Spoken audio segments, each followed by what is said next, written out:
शांति। अब जहां तक पूरा वर्षा लेने की बात है, आप ये देखिए कि अगर बाबा से वर्षा लेने की बात हो सिर्फ, तो ऐसे तो बाप से हर एक बच्चे को वर्षा मिलता ही है, हर कोई हकदार है। और आम तौर से कानून तो यही है कि बाप हर एक बच्चे को बराबर का वर्षा देता है। अगर नहीं देता है तो लोग भी उसको कहते हैं कि इस बच्चे को इसने कम दिया है। बच्चे की भी शिकायत रहती है उस पिता के प्रति, अगर वो उसको पूरा वर्षा न दे, एक को अधिक दे दूसरे को कम दे, तो वो भी कहता है कि पिताजी का मेरे से प्यार कम है। ऐसा आपको देखने में आता होगा। तो आप क्या समझते हैं कि उनको पूरा वर्षा मिल जाएगा? पूरा वर्षा तो नहीं मिलेगा। बाप से तो मिल जाएगा, क्योंकि वो कुमारियां और कुमार बन गए। बाप तो हर एक को वर्षा देने आया ही है। मुक्ति का वर्षा तो हर एक को मिल जाएगा, लेकिन जो जीवन मुक्ति रूपी वर्षा है वो तो नहीं मिलेगा सबको। वो नंबरवार पुरुषार्थ अनुसार मिल जाएगा। परम धाम में या ब्रह्मलोक में अपने उस पारलौकिक घर में लौटने की जहां तक बात है, वो तो बाबा ने सबसे वायदा किया हुआ है कि मैं आपको ले चलूंगा। शांति तो मिल जाएगी, और जैसे कैसे जो बाप के गुण हैं थोड़े बहुत वो भी आ जाएंगे, लेकिन बाकी जो सारी प्राप्तियां हैं वो तो नहीं होंगी। कई लोग आपने देखा होगा ज्ञान में बहुत तेज हैं, उनको को कल्प की आयु 5000 वर्ष है, वो समझाने में बहुत निपुण है। ये समझाना है गीता का भगवान कौन है, बड़ा जटिल विषय है, उसको वो सुगमता से समझा देंगे।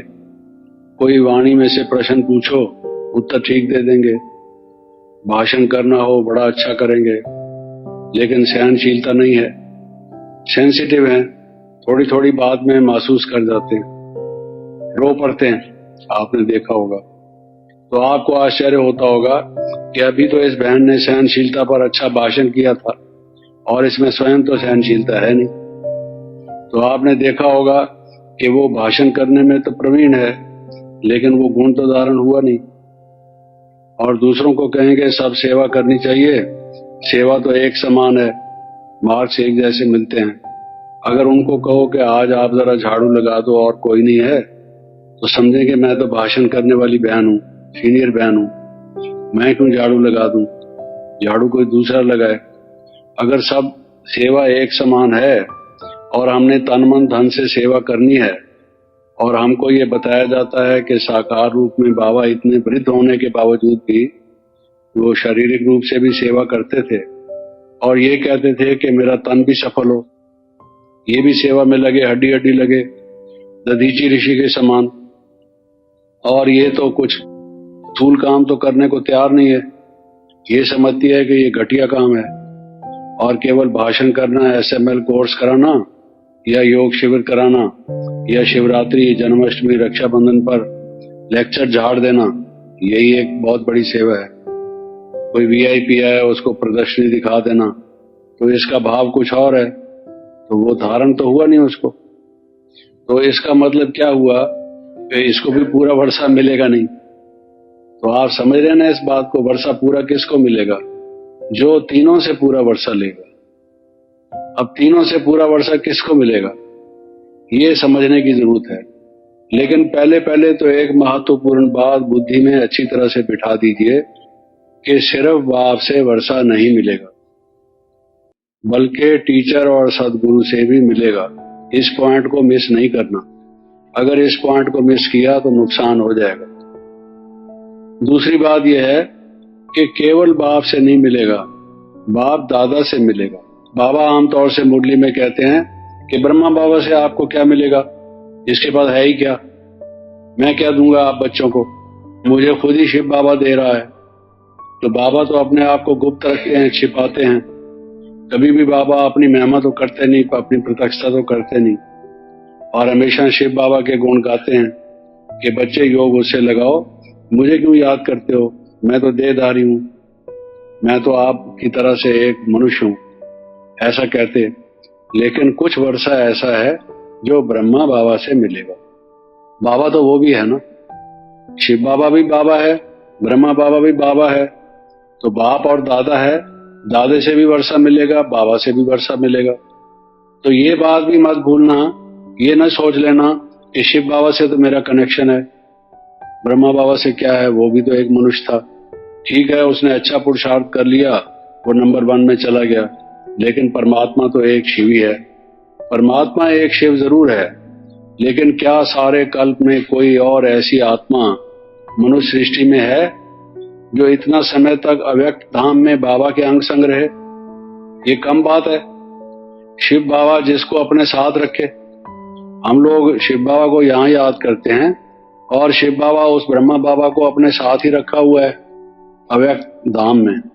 कितने वर्ष हो गए हैं, 1969 से लेकर और अभी 98 है।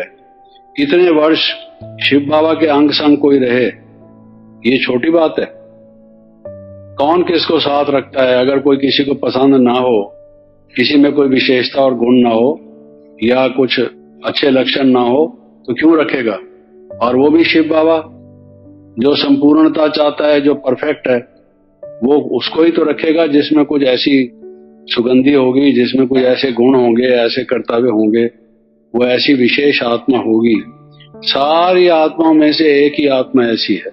आप देखिए, पुरुषार्थ तो हम लोग भी कर रहे हैं और बहन भाई भी कर रहे हैं, और किसी का ड्रामा में ये पार्ट तो है नहीं कि वो बाबा के अंग संग इतना समय तक रहे और वो अव्यक्त रूप बन के और सारी सृष्टि को ऊपर से वो लाइट और माइट का सकाश दे स्वयं भी, और जाके आत्माओं की जगह जगह पर सेवा करे। ये तो बहुत ही अद्भुत बात है। लोगों को तो पता ही नहीं कि ऐसा भी योग कोई होता है जिससे कि किसी को ऐसी भी सिद्धि प्राप्त हो गई। परम धाम में अगर हम जाएंगे, शिव बाबा के साथ रहेंगे, वहां तो वो भी मौनी साधु है, हम भी मौनी साधु हैं। शिव बाबा के साथ बातचीत तो कोई होगी नहीं, वो भी बैठा हुआ है, हम भी बैठे हुए हैं, एक दूसरे को देख रहे हैं, क्या फायदा उसका? कुछ लेन नहीं देन नहीं, कुछ आदान प्रदान नहीं, कुछ मेल मिलन नहीं। वहां पर तो जैसे निद्रा की अवस्था तमोगुणी होती है, वो एक प्रकार से और प्रकार की अवस्था है, लेकिन कोई एक्टिविटी तो है नहीं परलोक या परम धाम में। ये शिव बाबा और ब्रह्मा बाबा का ऐसा मिलन, आप सोचिए कि इतने वर्ष तक अंग संग रहे, तो वो नजदीक होने का ही जो प्रभाव पड़ता है।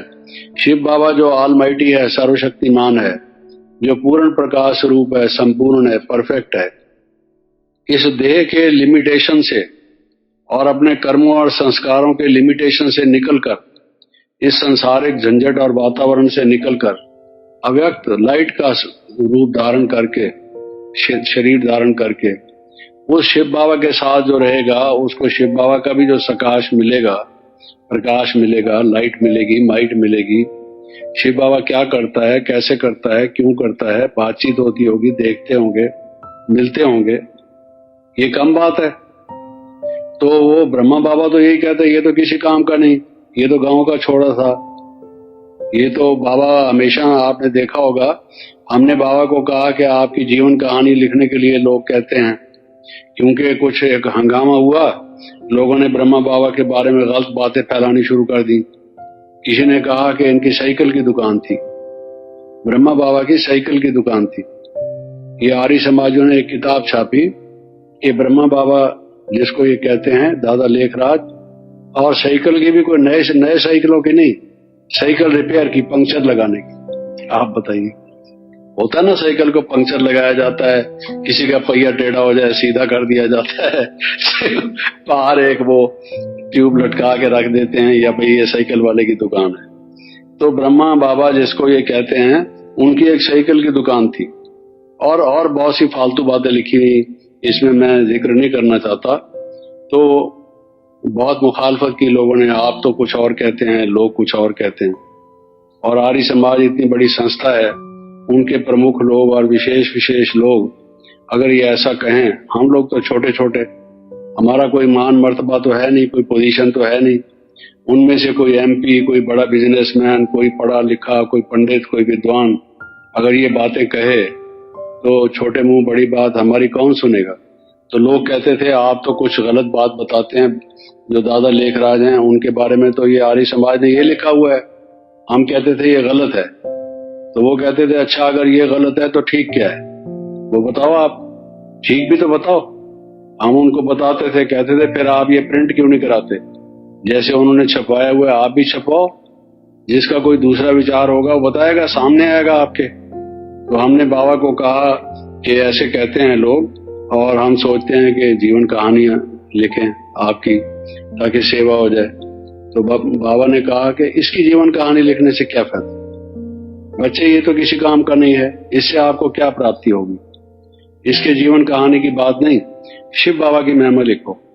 शिवरात्रि क्यों मनाई जाती है, शिव कौन है, इसको दुनिया भूली हुई है, मेरे बारे में जान भी गए तो उसका क्या फायदा होने वाला है। तो हमने देखा कि बाबा ने हमें डिस्करेज किया। तो जब बहुत हमने अनुनय विनय किया, अनुरोध किया कि बाबा इसमें बहुत सेवा है, आप देखिए हमें ये इजाजत दीजिए, आप जो बात कहते हैं वो ठीक है, उसका भी कारण हम समझते हैं आप क्यों ऐसा कह रहे हैं और आप भी समझते हैं कि हम क्यों कह रहे हैं, तो अब हमको थोड़ी सी इजाजत दीजिए कि हम ये इसके विषय में कुछ छापें। तो ये जो जीवन कहानी की किताब है ये तो बाद में छापी गई थी। तो जब बाबा साकार में थे एक छोटी सी पुस्तिका, क्योंकि बाबा ने कहा कि तुम तो लंबा चौड़ा ग्रंथ लिख दोगे अगर हम तुम्हें बताएं तो। हमने कहा नहीं बाबा, लंबा चौड़ा ग्रंथ नहीं लिखेंगे। बाबा ने कहा हर एक धर्म वालों ने बढ़ा चढ़ा के लंबी चौड़ी बातें लिखी हुई हैं अपने धर्म पिताओं के बारे में, तुम भी वही काम करोगे। तो मैंने कहा नहीं, वही काम नहीं करूंगा, जो आप कहेंगे आपसे पास करा के छपवाऊंगा। तब कहीं मुश्किल से जाके थोड़ा बाबा से जो हमें पता था हमने लिख के बाबा को दिखाया, वेरीफाई कराया और छपाया। वो किताब छोटी सी थी, कोई 36 या 48 पेज की थी, ताकि कुछ तो लोगों को दे सकें कि क्या बात है वो, नहीं तो कुछ और कहते थे। तो ब्रह्मा बाबा तो अपने को छिपाते थे, गाड़ी में आते थे और हम लोग भाई बहन इकट्ठे होते थे, कोई माला लेके आता था तो बाबा कहते थे मुझे क्यों माला पहनाते हो, मैं तो सेवक हूँ, सेवक को मालिक लोग, तुम मालिक हो, बच्चे मालिक हैं बाप की प्रॉपर्टी के। बाप तो सेवक होता है, वो तो कमाता है, किसके लिए कमाता है, किसी पिता से पूछो, कहेगा जी मैं बच्चेदार हूँ, बच्चे हैं मेरे, उनके लिए कमाता हूँ, सुबह से शाम काम करना पड़ता है क्योंकि घर संभालना है मुझे, कहते हैं ना लोग ऐसे। तो मैं तो प्रॉपर्टी देने के लिए आया हूँ और आप बच्चे मालिक हैं, मैं तो सेवक हूँ, you are most obedient servant, कहते हैं ना बाबा मुरली में।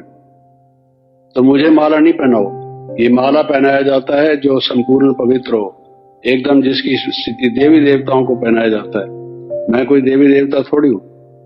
तो वो भी बाबा मुश्किल से इजाजत नहीं देते थे, कोई आपको पता है ऐसी बहुत सारी बातें थी, छिपाते हैं बाबा।